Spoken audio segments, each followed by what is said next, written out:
Relax. You'd better enjoy your last moments as a bachelor. Who are those people over there? Oh, friends of hers, I think, from that newspaper she worked on. I wish she'd hurry up. I'd like to get the gang back to the newspaper. Well, that's Claire for you, even late at her own wedding. You know, I really hate the lizard. What do you mean? Well, I speak now as her editor, not as a disappointed suitor. Claire'd never make a newspaper woman, and you know it. Oh, I don't know. She dug up more hot social stuff than anyone the Tribune had had before. That takes talent. Personality, Hack, my boy, not talent. All right, so I appreciated her personality. You appreciated it. I was the one that brought her to your attention when she was only an $18 a week steno from a hick town. Remember? Very touching, Al. You can put that in your memoirs. She's marrying Hanneman now. Listen to the frustrated lovers. You know, if either of you guys had made furnaces instead of small talk, you might be in Hanneman's shoes now. Have one of mine.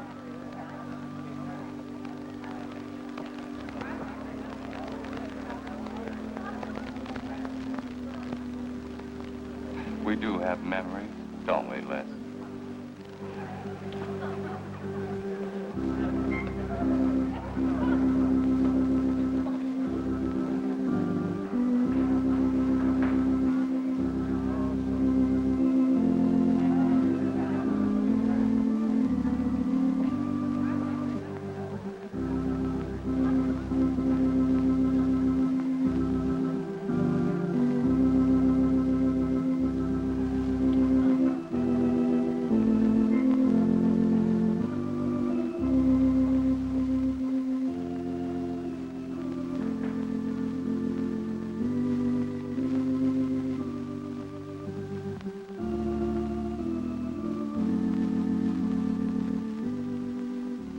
Hanneman, wilt thou have this woman to be thy wedded wife, to live together according to God's ordinance in the holy estate of matrimony? I will.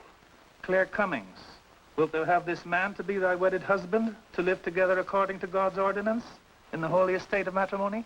I will. I now pronounce you man and wife.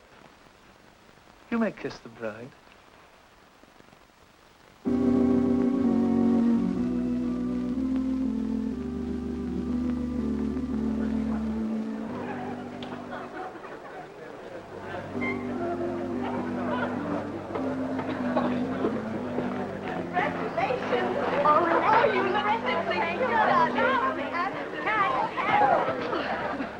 June, don't tell me I'm going to lose another employee. Don't worry, Mr. Doyle.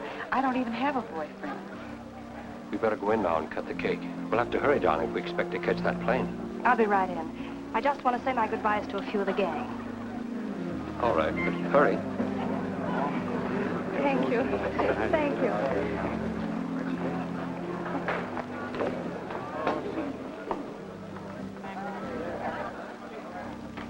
Guess who? Why did you come out here? Because I love you. Because you love me. Claire, you're crazy. Don't you know what those words meant in there? Let no man put asunder. No one can put us asunder less, you and me. Oh, I never could figure you out. Except that, well, you make everything add up to spell Claire, don't you? Now, darling. You're even getting a sadistic kick out of having me at your wedding, me and the others. But there are no others. Only you. I'll think about you on my honeymoon. I'll write you. Miss me less. I know you both will be very happy. I beg your pardon. Thank you. I'm ready with my cameras, Mr. Hanneman. I've been looking for Mrs. Hanneman. You haven't seen her, have you? I believe you'll find her on the terrace.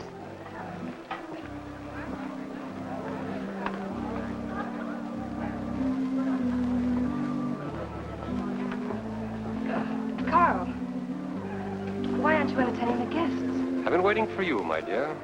I was detained. On the terrace? Don't you think you were being a little affectionate for a newly married woman? Darling, you're a great big old suspicious bear. That was only Les Burns. And? It was nothing. Just a friendly goodbye kiss. Les did so much to help me with my newspaper career. Why, he's like a brother. You're the only man for me, darling. Ever. They're waiting for us. Shall we cut the cake?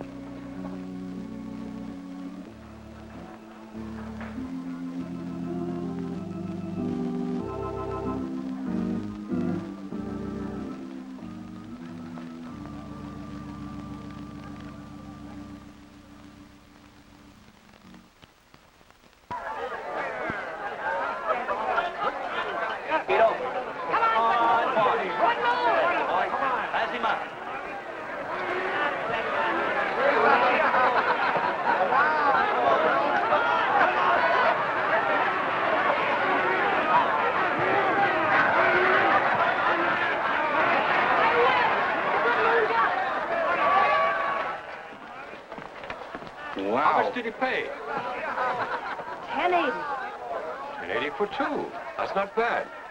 I win $540. Claire, you mean to say you bet $100 on that horse to win? Of course. In these places, you have to spend money to make money. You see now, I'll put $500 in the second race, high heels. Come on. Wait, that's being foolish. You're only out $100 if I do lose. It isn't the money, it's the principle of the thing. Principle? Carl, I don't understand you. With all you have. I've worked hard for what I have. Oh, I don't mean to be a tightwad. A little bet for fun is all right. But I have too much respect for money to throw it away on horses. Of course you're right. It was foolish of me to bet so much. Forgive me. Of course. Now, excuse me, I want to go cash these in.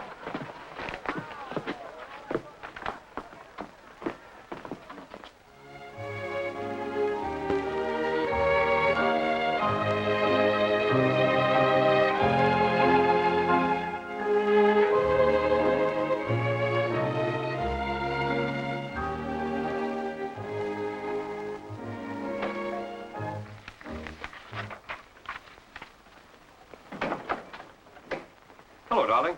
Miss me? Back so soon, Oh, Carl. we went to the barber shop. Who are you writing to? June Taylor. You remember. Les Burns' secretary. She was at our wedding. Do you want to read some of the awful things I said about you?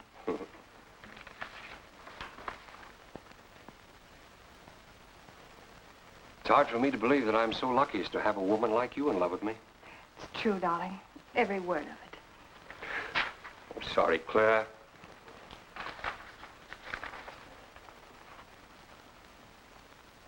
My darling Les. To June, eh? Things are beginning to make sense now. Carl, darling. So that was a goodbye kiss you gave Les Burns. Well, Well, what do you want me to say? nothing. There's nothing you can say, I guess. I'm only glad I found out about it now. Carl, what are you going to do? I'm going back to San Francisco. We're through.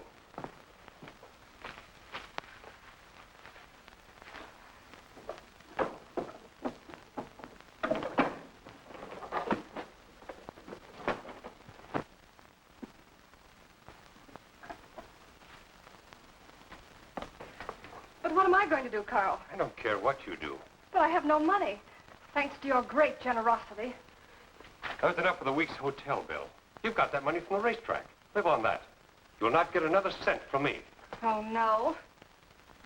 I wouldn't be too sure of that. I'm your wife, Carl. There are community property laws in this state. It won't be that easy. It'll be very easy when I show this letter to the judge. And I'm starting divorce proceedings in the morning. Oh, Carl, darling, let's talk this thing over. It's so silly. Get out of my way before I forget myself.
Would you please connect me with a house physician?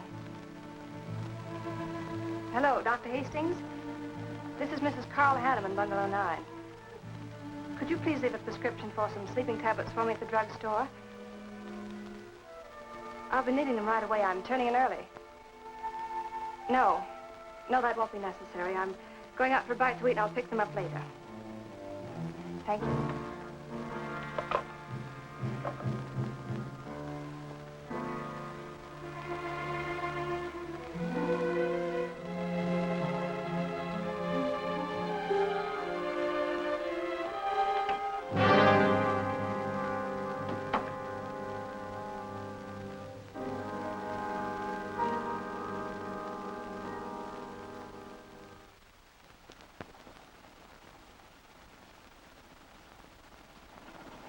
I want a new set of plugs in 42.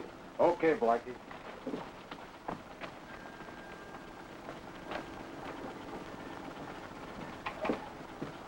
Are you Mr. Tellin? Yeah. I must reach San Francisco by tonight. I want to be back by morning. Can you make it? I can make it up and back if If what? this weather holds out and my fee is big enough. How much will it cost? 400 bucks.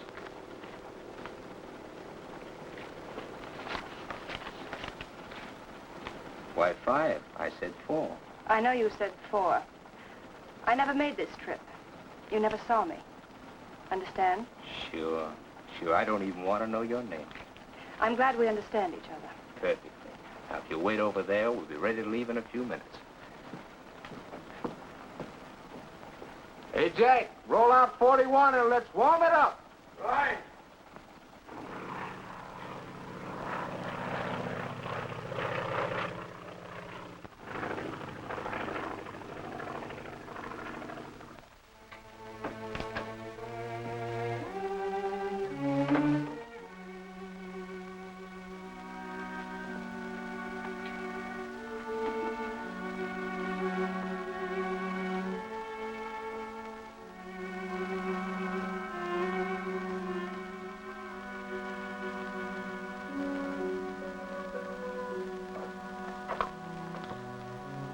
Room service, please.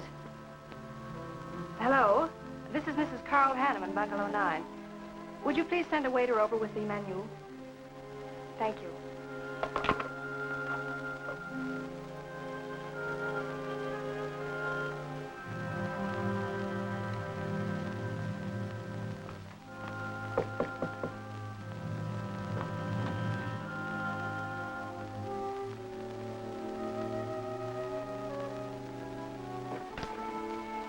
Good morning, Mrs. Hanneman. Good morning, Victor. Let me see, I think I'll take some orange juice and toast, coffee. That'll be all.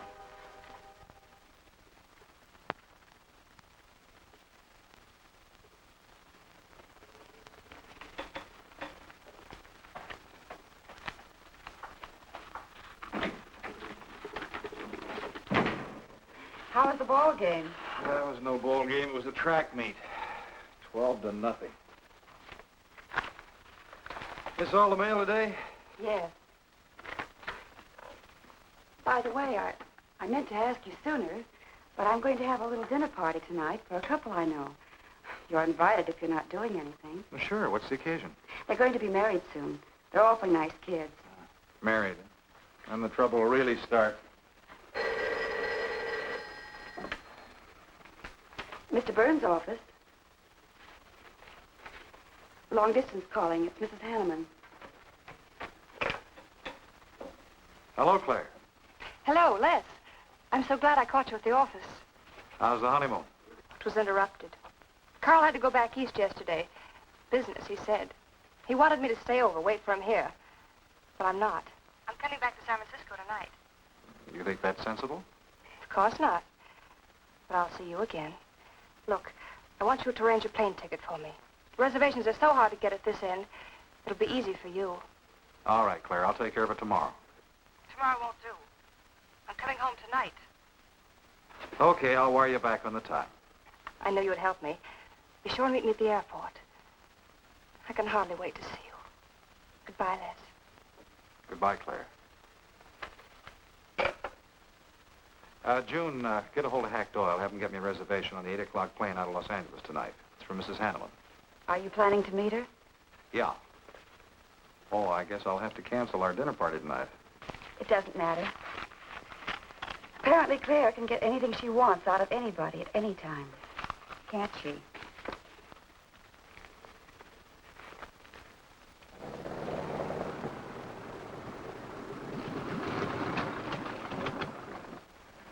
I never thought I'd be back with you so soon, darling.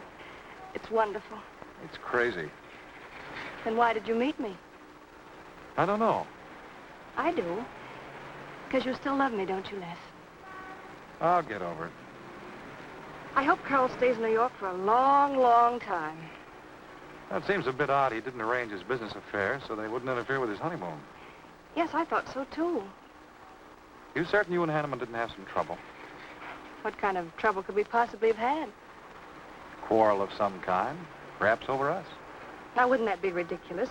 Giving him some reason to doubt me just so soon after we're married? What do you think you're doing now? You don't feel sorry for Carl, do you? No, I don't. But I should. Look, let's forget all about him. For a few days, anyway. Take me home, I'll change, and you can take me out to supper. Claire, I'd rather not go to the house. But I must freshen up, darling. I really must. You want me to be beautiful, don't you? Just for you? You are beautiful. See? There's nobody home.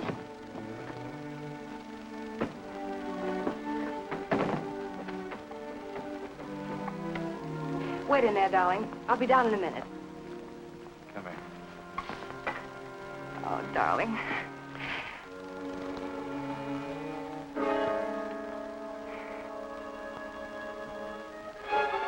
Les, what is it? Stay here.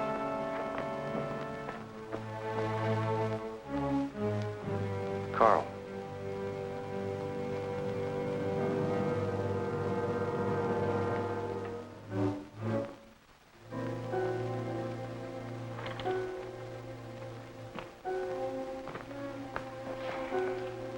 Suicide. But why?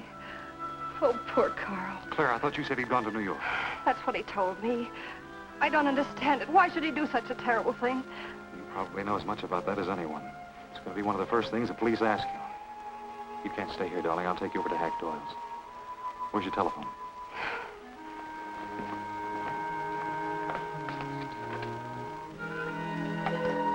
Police headquarters, please.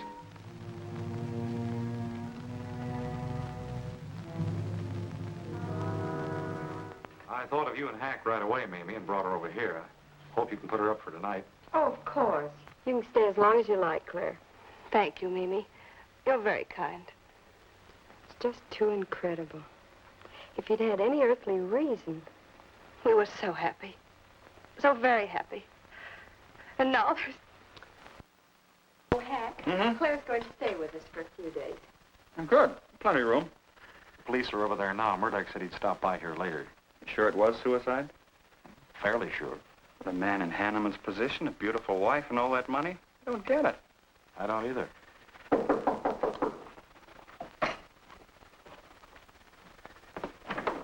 Oh, hello, Bill. Come on. How are you, Hank?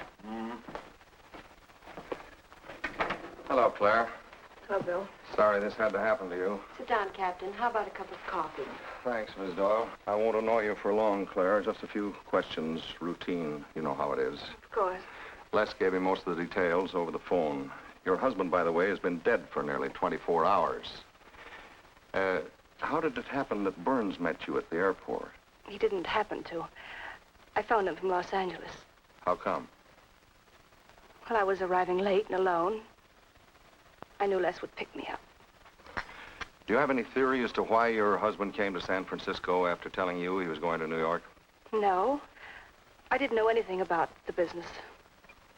The gun, of course, was Hanneman's. We checked the serial number. Funny there are no powder burns on the coat.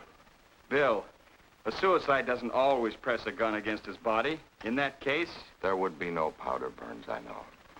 Do you know of any reason why your husband should have taken his life? No, I don't. Anything wrong with his health? Not that I know of. But that could have been the reason. Had you quarreled? Oh, no. No, we never quarreled. Believe me. Throughout every minute of our married life, we were supremely happy. The entire week, huh? Well, that's all for now. I may want to talk with you again later. Where will you be? Right here with us. Thanks. Bill. Yeah? You, found fingerprints on the gun, of course. I mean, Hanneman's prints. Clean as a whistle.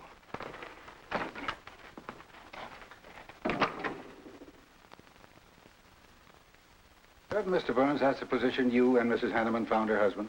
That's right.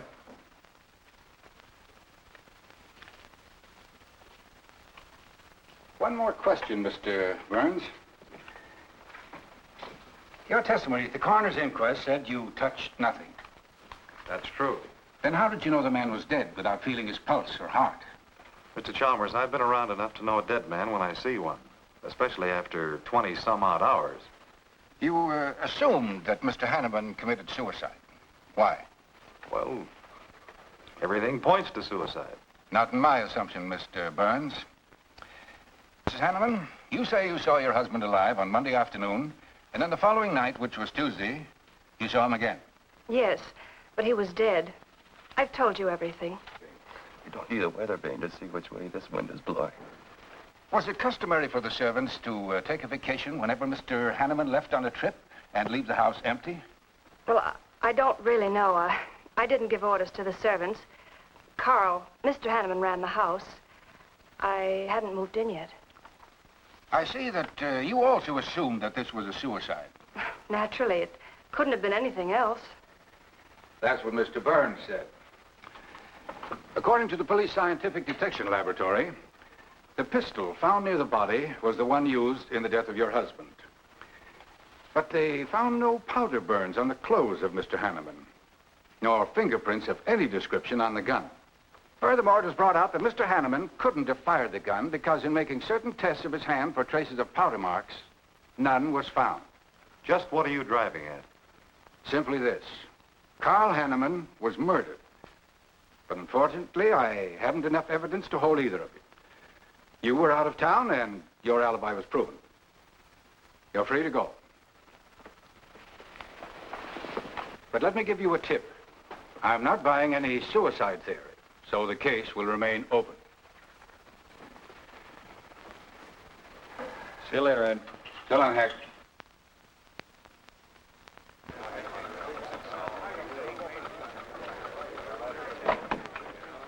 Good morning, Les. Just the guy I want to see. Yeah, about what? Oh, I've been assigned to do the follow-up on the Hanneman case. Oh, how'd you draw that? Oh, I asked for it. It'd be a dull job because there isn't going to be any follow-up.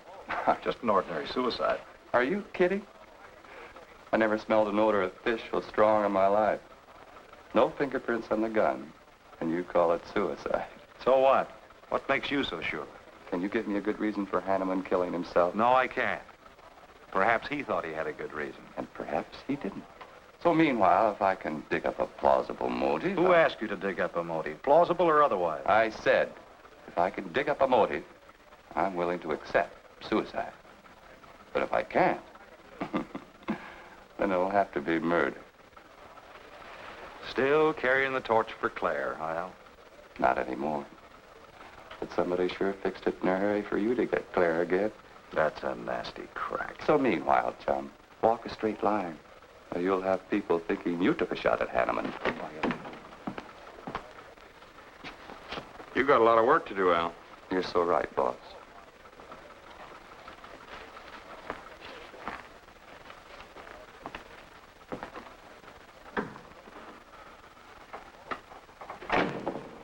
Sorry, Hack.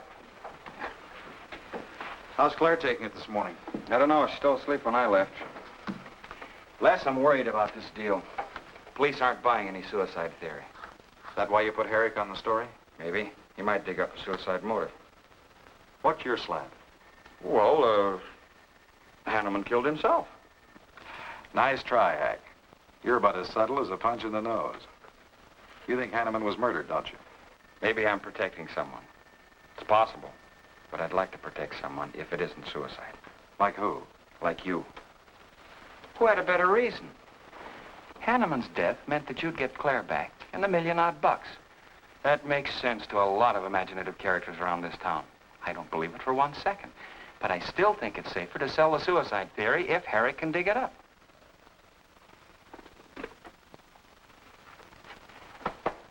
Thanks, Hack.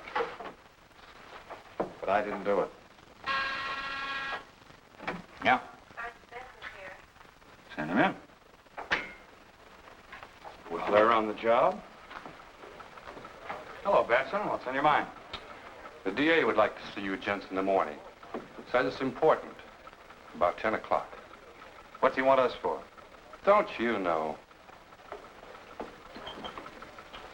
Mrs. Hanneman's already got her invitation. See you tomorrow.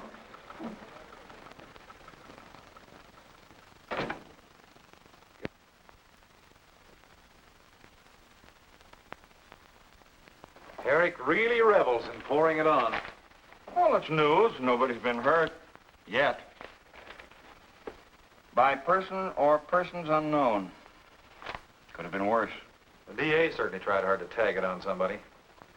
Tell me, Hack, do you think that, well, that Claire could have shot her husband in some way? No. She was in Los Angeles the night he was killed. DA couldn't shake that, and... Good morning, everybody. I hope I'm interrupting something important. Hello, darling. You look tired. Hello, Hack, dear. Good morning, Claire. It's a pleasant surprise. What can I do for you? I came to get my job back. Starting when? No. Well, after all that's happened, don't you think you should have a little rest? Rest. Why, working will be the best thing in the world for me. It'll keep me from thinking too much about poor Carl. After all, I must carry on. My life is still ahead of me. What's the real reason? Well, I do need a little cash. I have the house and my clothes, but I just won't be able to live on the widow's compensation the court will allow me. You wouldn't want me to have to sell my clothes in order to eat, would you? Oh, no. After all, I've made other arrangements about your column. Beth Warnock's taking it over. You are still the boss, Hack. Les, darling, wait outside for me. I'll be out as soon as I've had a heart-to-heart talk with Hack. I know. You might as well say yes, Hack. I've had these heart-to-heart talks.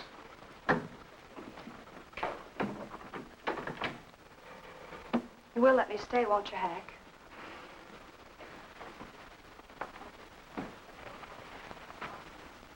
Yes, but I was hoping you wouldn't ask it. You are a darling. Listen, Claire, you stick to the job and no playing around. There's enough trouble here now without you adding to it. I don't know why you talk like that. I'm serious about it, Hack. I'll work hard. For your sake, I hope you do. You are a dear. See you later.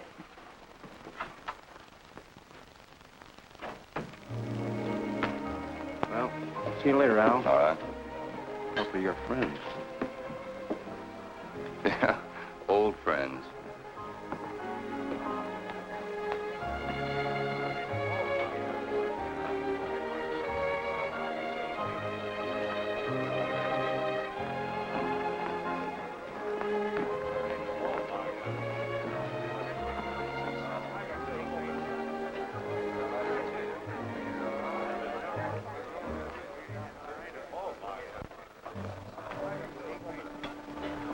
Two martinis, please. Chicken salad? Fine. Chicken salad for two. And coffee. Les, do you know a good lawyer? Yeah, why? Well, I need one to handle Carl's estate. What's the matter with Hanneman's regular lawyer? Ah, he's an old fuddy-duddy. I want someone whom I can trust to take care of my interests. Well, you might try Lawrence Carson. He specializes in probate work. Carson? Good. I'll call him tomorrow.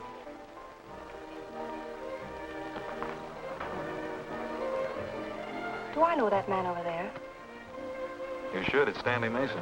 Our paper's backing him for Congress. Of course. Why, the pictures on his campaign posters don't do him justice. You know, I never could figure that guy. Every time I see him, he's with a different girl.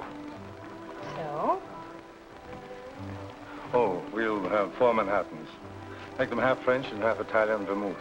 We'll order later. I'll look after them personally, Mr. Mason. Thank you. Stanley, isn't that Hanneman woman over there? Yes, she's very attractive, isn't she? Well, if you like the type. Why wouldn't he be a good man to handle the estate? No. He's too tied up with his election campaign. What are his chances, Les? I'm going to Washington. Pretty good. Why? That makes him important. I've got to have someone with influence. He looks like the kind of a man who could get things done quickly. Capable enough, I suppose. Probably make a good representative. Personally, I just don't go for him. I want you to introduce me to him. You can do better. Oh, darling, don't be stubborn. I want to meet him. When you want something, you want it right now, don't you? You know what I really want, Les. I know.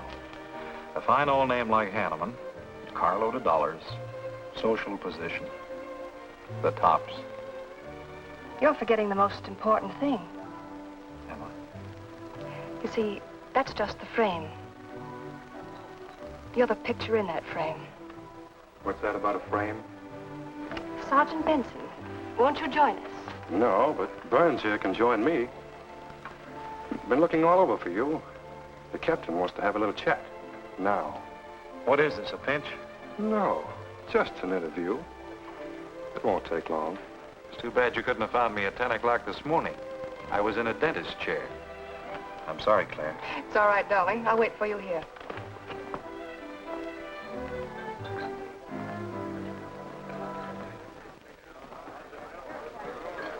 Bye, Liz.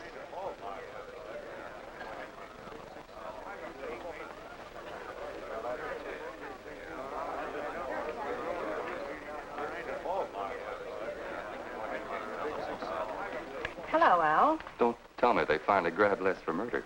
Wouldn't you like to hear me say yes? Yes.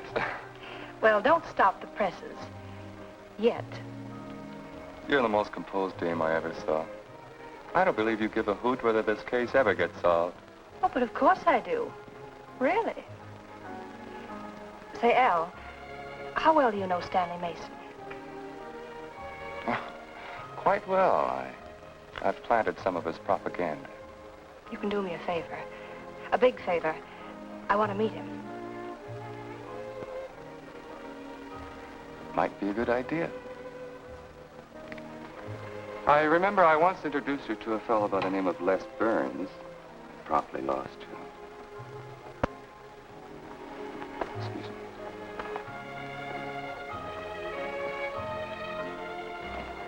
Stan, how are you? Well, hello, Al. Say, I have a young lady over here I'd like to meet you.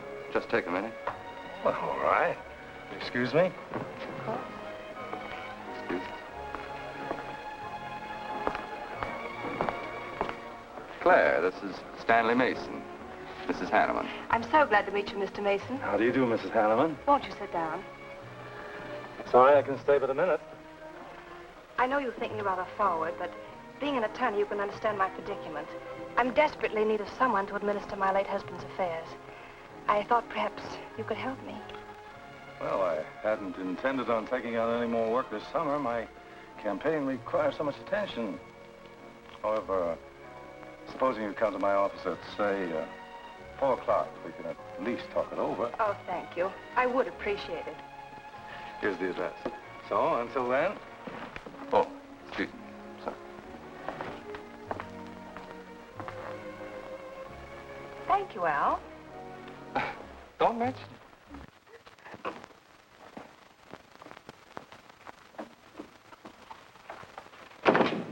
I found him, Cap. Right where I expected. With a grief-stricken widow. Only if she's grief-stricken... Skip it. Les, my boy, have a seat. Last time it was hello, Burns. Today it's Les, my boy. What do you want? You know, I just wanted to chin a bit, will you? Oh? I didn't know I was that interesting. You live out in the Hanneman neighborhood, don't you? No, and you know it. But you go out to that neighborhood quite often, don't you? Yeah, so what? To visit friends. Oh, sure, that's right. There's Hack Doyle and his wife, June Taylor. Say, there's a clever little girl, huh? Your secretary, huh? Since when have you become so interested in my secretary? I thought you were a happily married man. Weren't you out in that neighborhood the night Hanneman was shot? Monday night? No, I wasn't. I played gin rummy with the boys in the press room. Went home to bed about 10 o'clock. You read the testimony, did the checking. Come on, Murdoch, what's on your so-called mind? Funny, we can't find any record of where you were between 10 o'clock and 8 the next morning when you had breakfast at Drake's coffee shop. Nobody saw you around your apartment house. Nothing so strange about that. People in my neighborhood mind their own business. I spent the night sleeping. You got an edgy temper today, Les. Aren't worried about anything, are you? I'm annoyed. Until you and the DA get this thing settled, nobody'll get any rest. We may have the answer quicker than you think. The police expect to apprehend the criminal within 24 hours. Shall I quote that? You can write out the gags, Burns. You've been crazy about Claire for a long time, haven't you? That's right. You thought she was going to marry you. Then she married Hanneman. That must have been quite a jolt. I won't deny that either. So you must have been pretty sore at Hanneman for beating your time. All right, I suppose I was. You know, Burns, you've given out with all the motives a man needs for killing another. You don't need motives, Murdoch. You need evidence. Evidence? You just told me that you weren't near the Hanneman home last Monday night. I wasn't. And how do you account for your cigarette case being found on the Hanneman garden, still wet from Monday night's rain? I don't have to account for anything. To throw cold water on your mastermind, I tossed that away right after the wedding. Anything else you want to know? No, that's enough. Next time, be more careful when you talk to the captain. Listen, Mr. Benson, if I've hurt the captain's feelings or yours, arrest me. And I can sue, and you'll be back writing tickets for jaywalkers.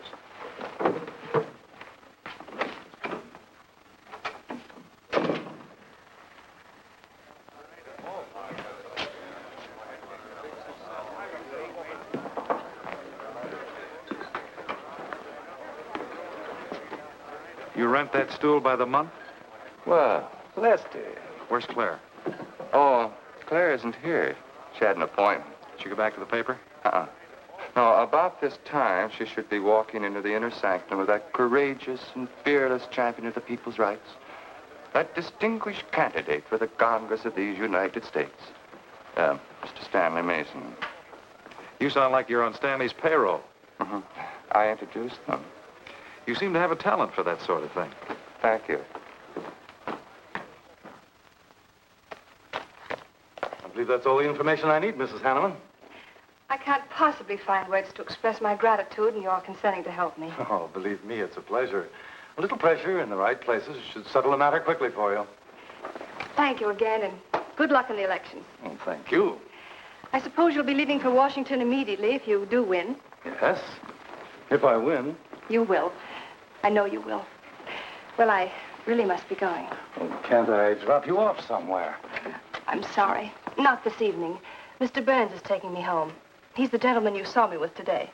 I'll call you tomorrow. Perhaps we can have dinner and talk some more about your problems. Splendid. Goodbye.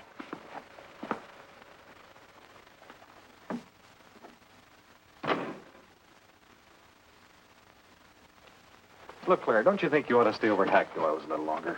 Might be unpleasant. Oh, don't be ridiculous. Come on. Oh, Robert. Good evening. Good evening, Mrs. Hanneman. We weren't expecting you home. We've made no arrangements for dinner. I've had dinner. Please take my bags to my room, and you and Christine take the evening off. I shan't be needing you. Thank you. Oh, Mrs. Hanneman, I just wish to say on behalf of Christine and myself that we're pleased that you're home, and we'll do everything we can to make you happy. Why, thank you, Roberts.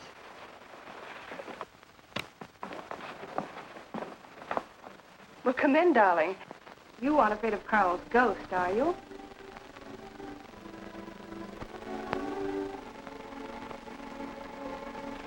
You'll never be happy here, Claire. Nonsense. I've done a little refurnishing.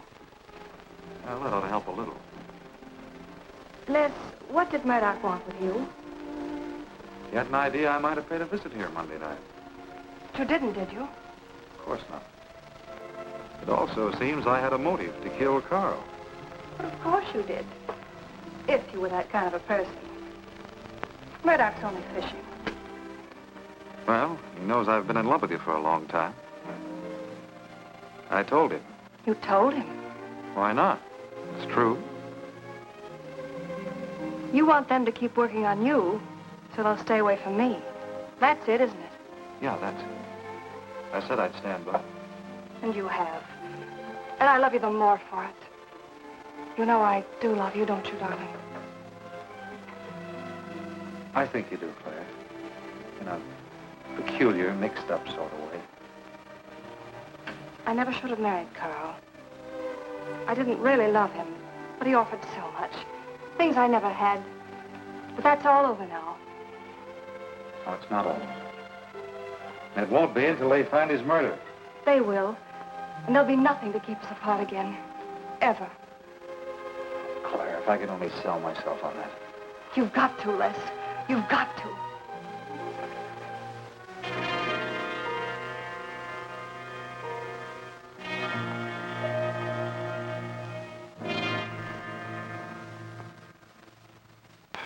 That little tidbit straight from the horse's mouth brings us to the 3-0 mark for today.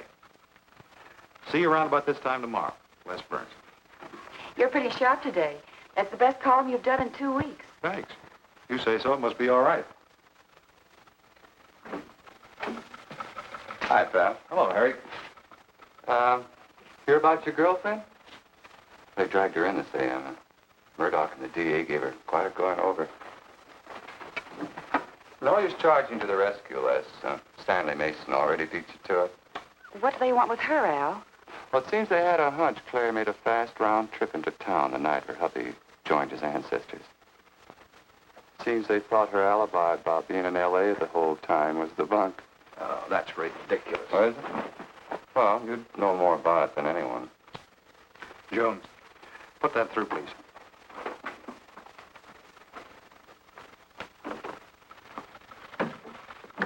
Okay, Al. You're so much smarter than Murdoch. Spill it. Oh, I'm not saying I'm smarter. But I do know Claire better than he does. And I know you. Meaning what? Claire never lost any interest in you. Before, during, or after her marriage. Well, that doesn't prove it happened. With all that wampum at stake, this whole thing could have been planned weeks ago by both of you. I'm fed up with your dirty cracks. Now get out! Wait a minute. Look, Junior, one of these days I'm going to be too late and you're not going to have any teeth. Mm-hmm. You're so right, boss.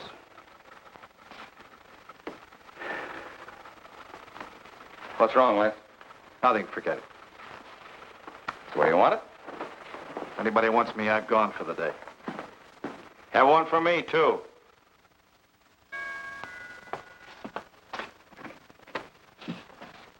Where's Miss Hanneman? I gotta see her. Is she in? Why, yes, but she's going out. This is important. What's the trouble, Les? Oh, I've been trying to find you all afternoon. You didn't get back to the paper. Where were you? I was with Mr. Mason. We were talking over the estate. Oh. Looks like you got some more talking to do. It's really only business, Les. Come in, but I can only see you for a moment.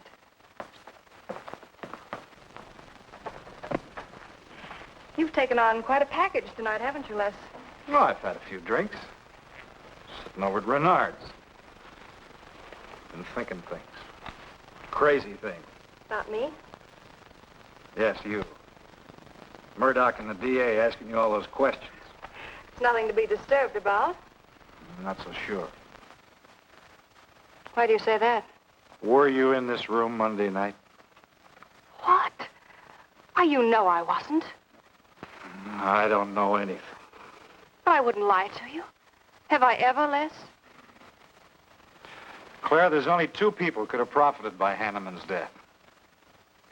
I'm one of them. You're the other. Why, how dare you come in here accusing me? You only married Hanneman for this. You've admitted it a dozen times. But I didn't kill him. How can you even think it? I didn't kill him. I didn't say you did. But if you know anything, you've got to tell me. Were you in this room Monday night? No. You might have come in, seen someone. I've got to know. Stop shaking me. Then tell me the truth. Let go of me. I thought you were going to stand by me.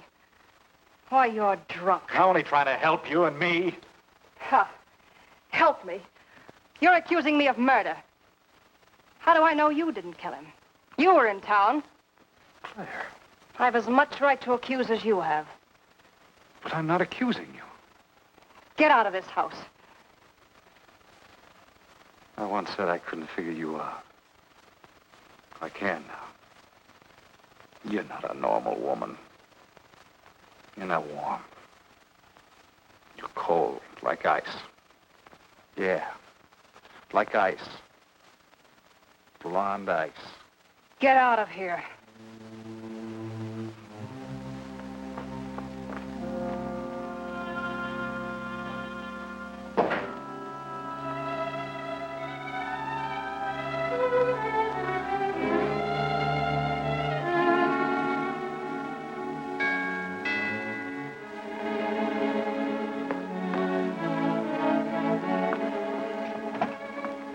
Oh, thought it was... Hello, Mrs. Hanneman. I don't believe I know you. Sure. Sure you do. Let me come in. We can talk better inside. In there. Now, what do you want? Well, I saw your picture in the paper, and I found out who you were. I figured we could make a deal. Deal? I was going to call on you last night, but you had company, and I had to see you alone. What kind of a deal? Seems that plane ride last Monday night returned big dividends. I paid you to forget me. I thought I could trust you. Sure. Sure you can trust me. But it's hard to forget murder for any $100. Why, you dirty double... I don't like that word. All right, we'll forget what happened to Hanneman. I'll go along with you on that suicide story. That is providing there's a little consideration of, let's say, 50 grand. $50,000? Why, I don't have that kind of money. This estate's in probate.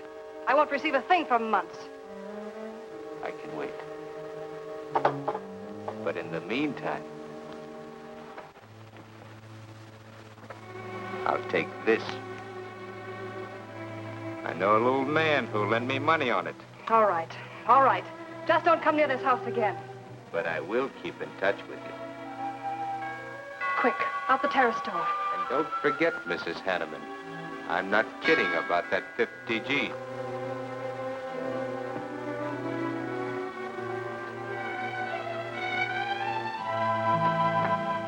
I'll get it, Roberts. Yes, ma'am. Stanley, darling. Thank you. Well, he isn't at Bernard's either. Oh, I hope nothing's happened to him. He'll turn up when he runs down or runs out to go for drinks. Say, you write his column all by yourself? Somebody had to do it. I hope it's fit to print. It's good. Nice of you to cover for him, too. Do you really think he's all right? Sure. I'll find him later. Don't worry about Les. He's probably getting more poison out of his system than he is into it. I hope.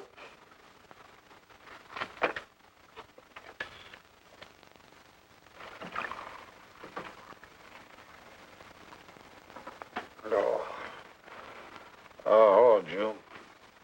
Oh. See if you can give me another head, will you? This one's not going to do me much good. You certainly had a little trip for yourself. I guess so. What day is it? Tuesday. Holy mackerel. What happened to Sunday and Monday? I took care of them for you. Oh, you would. Who found me, Hack Doyle? No. Claire. Claire? Mm-hmm. You were trying to convince the doorman at the top of the mark to let you out on the roof. It was the only way to the moon. Oh, brother. The moon? Looks like I wanted more than a little trip. Here, drink this. It'll make you feel better. Guess I've been the horrible example, huh? You no doubt thought you had a big reason for getting tight.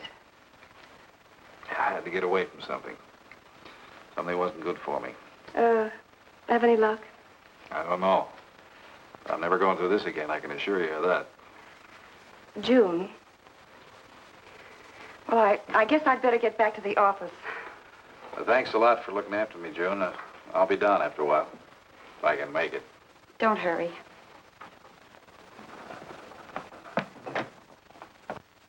Les, I wonder which hangover you'll recover from first.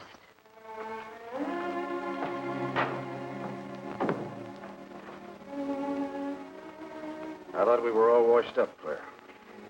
Les, for everything I said the other night, I'm terribly sorry. I guess I was a little mixed up myself. Forgive me, darling. I must have been out of my mind to say such awful things to you. I realized the truth later. You were afraid for me because you loved me. That was it, wasn't it? Yeah, maybe it was. I just couldn't believe that. Look, let's forget all about it. We know there's nothing to worry about. There never was. We know that, don't we, Les? Sure, Claire. Sure.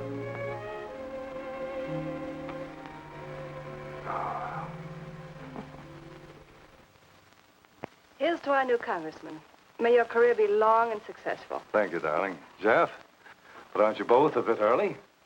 I only wish I could be as sure of my future in psychiatry as you can be of your future in Washington. Doctor, you were analyzing me at dinner, the workings of my mind. Do go on. It's very interesting. I've never been psychoanalyzed before, and your deductions amaze me. Claire, I warn you, if Jeff continues, he'll have you convinced you're batty. Simply because your father ran away with another woman and your mother was relegated to hard work. Stanley doesn't quite believe in the powers of psychoanalysis, Mrs. Hanneman.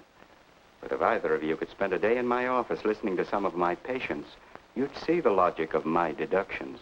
Or any psychiatrist's, for that matter. Oh, don't mind Stanley's cynicisms, Doctor. Yes, Robert? Telephone for Mr. Mason. Excuse me. Certainly. I was telling you at dinner that I believe that money, clothes, adulation, etc. was a necessity with you. That some people are impelled towards an objective without even consciously knowing why.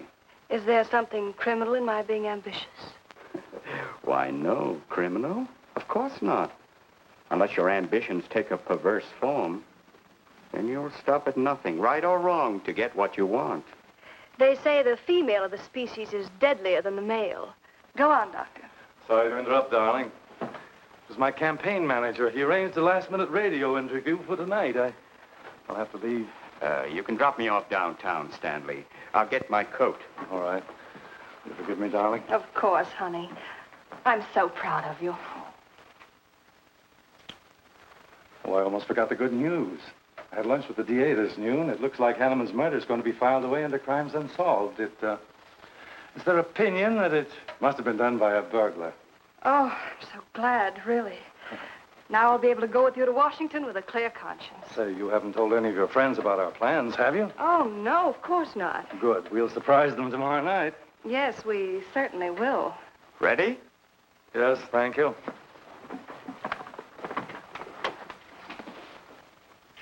Good night, Claire. Good night. Mrs. Hanneman, please don't take my mental probing too seriously.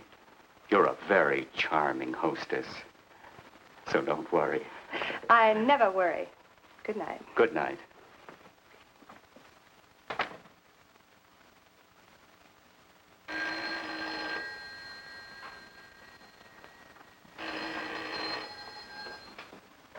Hello? Yes, this is Mrs. Hanneman. That's all right, Roberts. I'll take it. Hello? Who? How dare you call me here? I had you. I'm in a jam. I need some dough, and you've got to help me. The estate isn't settled yet. I told you I don't have any money. Don't give me that. You're a smart girl, and if you haven't got it, you know where you can find it. I need at least a couple of grand now and tonight, or else I go to the cops. I got nothing to lose. I have about $700 cash in my jewelry. All right, bring it along. Meet me at the end of the Old Valley Road. Be there in 20 minutes.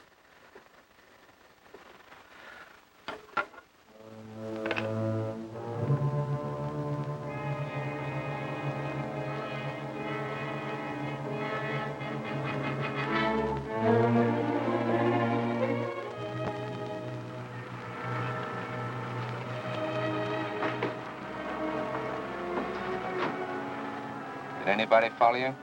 No, Then stop being nervous. I'm not nervous. You are. All right, give me this stuff and let's see if I can use it. These look all right. I got into the bookies for a couple of grand. They're bad little men. And I've been stalling.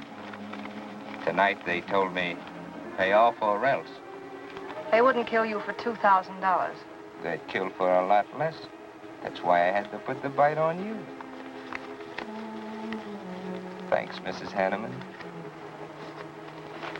I wouldn't double-cross anybody. It's not unless I had to. I wouldn't double-cross anybody either, Blackie. Unless I had to.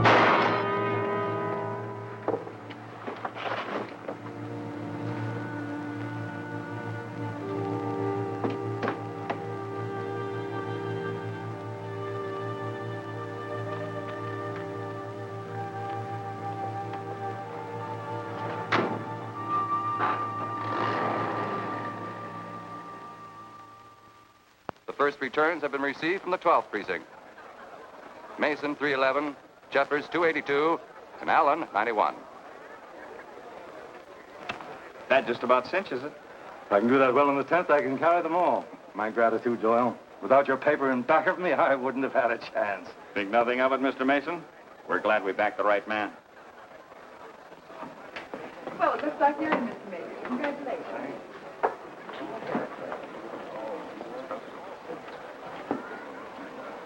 Seen Les and Claire yet tonight?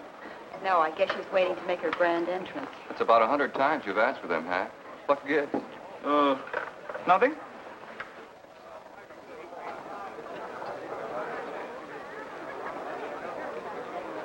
Mr. Doyle, looks like we have a new congressman. Yes, it does. I'm sure he's going to be a good one. I hope so. We backed him. Hello, Claire. Hi, Les. Hi, Hank. Well, good evening, Claire. You look stunning, as usual. Thank you, Stanley. Oh, hello, Les. Thanks for being Claire for me. Big night, huh? In third place is Jeffers with 162, Allen with 142, and Mason 300 even. That's how big it is. Come on, Claire. I want you to meet some folks. You'll find drinks in there.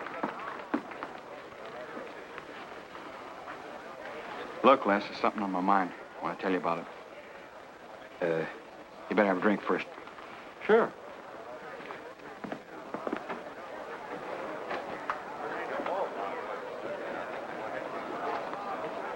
Hi, folks. How's the brawl? Well, at least the liquor's good. Well, Junie, aren't you a pretty thing tonight? Well, it's about time you noticed me. The trouble with you men is you always have ink in your eyes down at the office. Have a fresh one? No, thank you. This will do. Les. I'll talk to you for a minute. Excuse us. What gives? Did you come with Claire tonight? No, I came with my Aunt Martha from Penobscot. No, I'm serious. You saw her come in with me. You better get her out of your system, but right now. What are you talking about? Things are fine with us now. She couldn't be sweeter. You should have seen her earlier, helping me get things ready for that little party up at my place tonight.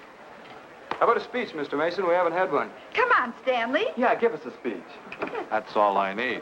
Now, wait a minute. Speech, all right. If you want a speech, you shall have it. Ladies and gentlemen, I want to introduce to you a very lovely young woman, better known to you as Claire Cummings. I am happy to announce that she's bestowed upon me the great honor of consenting to become my wife. This is a dirty, low-down trick. But I'm glad it's happened. Someday I'll tell you why.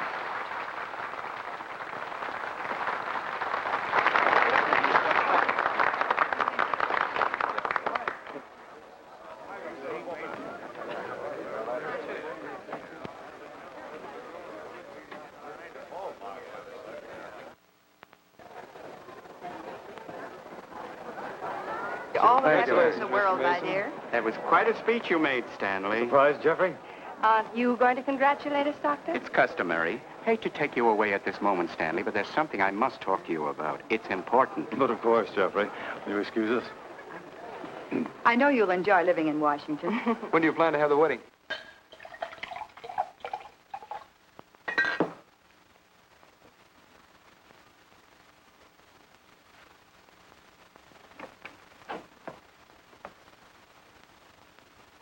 Don't look at me like that, darling.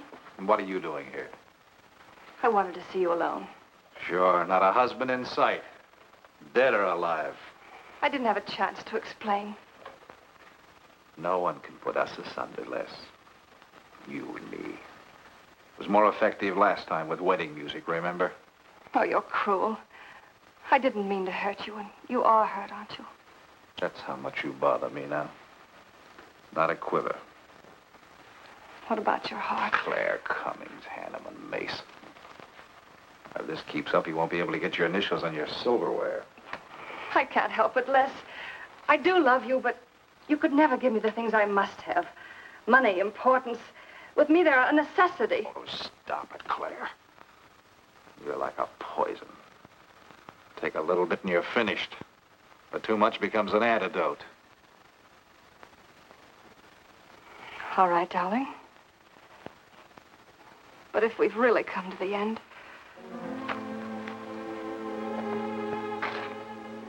Stanley. Do you mind, Burns? I'd like to say something to my fiancée alone. Not at all, Mr. Mason. Not at all. Go right ahead.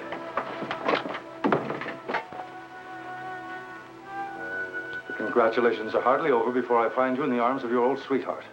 That was a stupid remark. I had to say something to him, didn't I? So you didn't tell him earlier. You said you were going to? Well, I couldn't find the words. Is that why you're angry? Oh, darling, let's not quarrel. We can do that after we're married. There isn't going to be any marriage. What are you saying? I'm afraid we've made a mistake. You can't mean that. What'll my friends think? I couldn't stand the humiliation. Oh, you'll get over it quickly enough, as quickly as you did your other marriage. Why are you talking this way? What did that phony doctor tell you? That's not important. We've made a mistake. Now let's forget it, shall we? But you can't throw me over. I've looked forward. I've planned. You're taking me to Washington with you. Away from these people, these memories. I've got to go with you, Stanley. No, I'm sorry. It's final. You ought to see a doctor, Claire. A doctor like Jeff. I looked for you at the party after he talked to me. I merely wanted to ask you something. Doyle told me where I'd find you, but I didn't believe him either. But finding you here proves many things. You're not well, Claire. All right. I didn't mean to crack up. At least we could have a farewell drink together. No hard feelings, really. Why don't you fix some for us? I must say you're being regular about it.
Claire.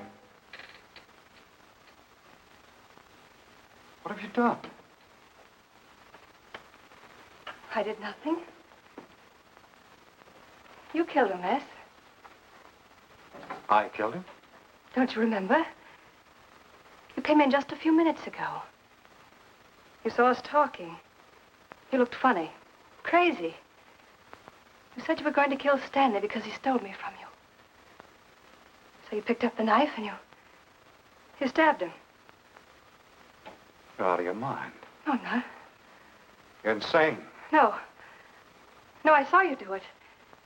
You dropped the knife and you ran out the door. I tried to stop you. Came in just a few minutes later. Right now. You murdering little idiot. Les, don't! Mason, you won! Alan just conceded the election! You're going to... You're gonna go. You made it on its minute right there.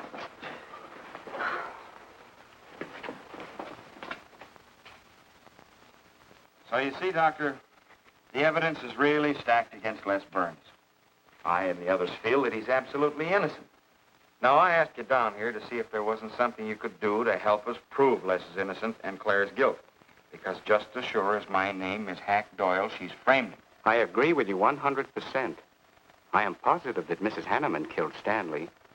But because of her testimony and finding the knife in Les's hand when you arrived at the scene, the police could come to only one conclusion. Surely there's something you can do to help him. He's innocent. I know he is. Look, you were once connected with a big city police department. Then you must have run across cases of this sort. I know now that Claire Cummings is a nut if I ever saw one. Yes, you're right, Mr. Herrick. I'll at least have a try at it. I'm just as interested in finding Stanley's murderer as you are in proving Mr. Burns' innocence. Now, I have a plan that might break her down.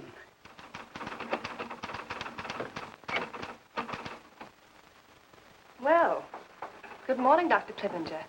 To what do I owe the pleasure of this visit? It's no pleasure for me, Mrs. Hanneman, I assure you.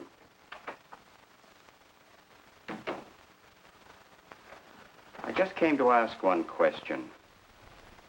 Why did you kill Stanley Mason? What?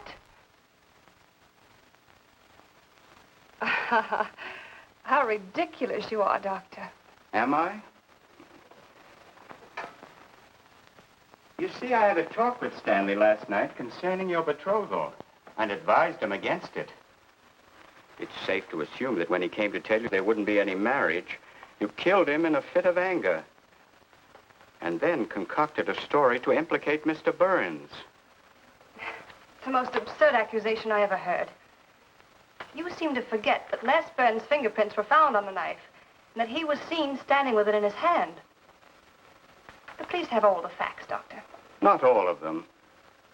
All they need to convict Les Burns. Do you mind if I finish my column? No. Why, no.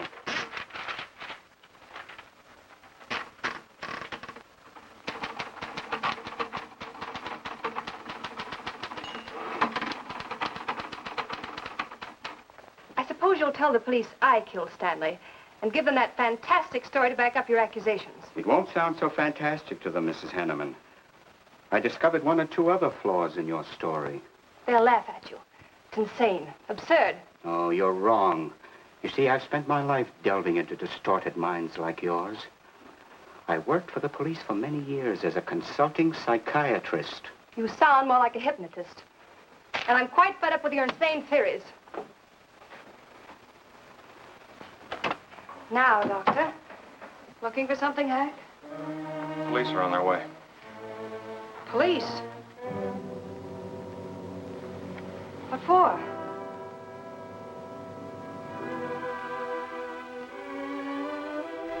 Oh. I see the three of you dreamed this one up. Well, as long as you're going to have me arrested, you might as well read my last column. Go ahead, read it, Hack. Read it out loud. I killed Stanley Mason. I killed Carl Hanneman. I killed Blackie Talon. You didn't know about Blackie, did you?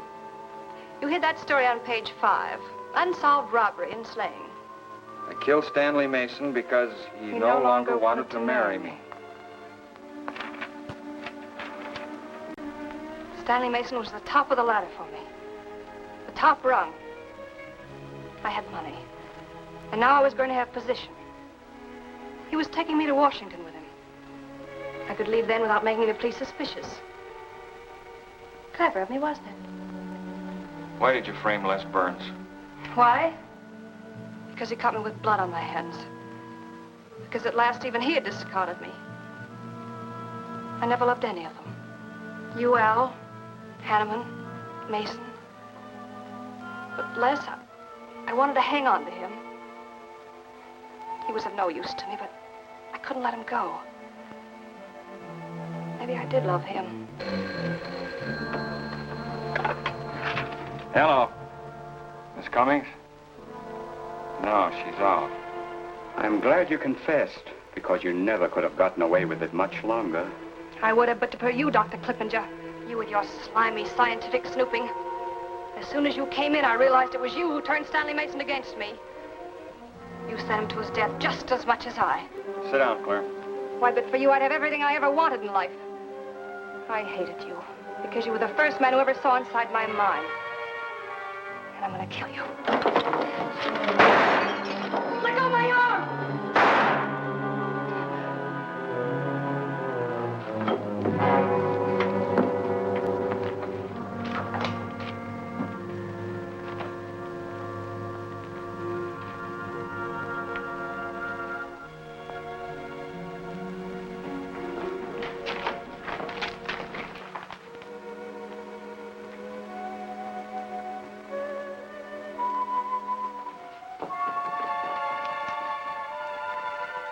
were a little late, Murdoch.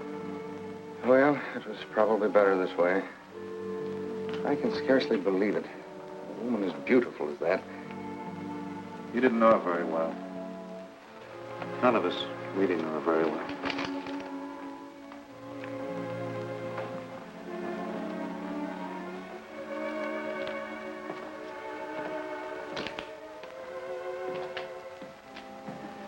She wasn't even a good newspaper woman.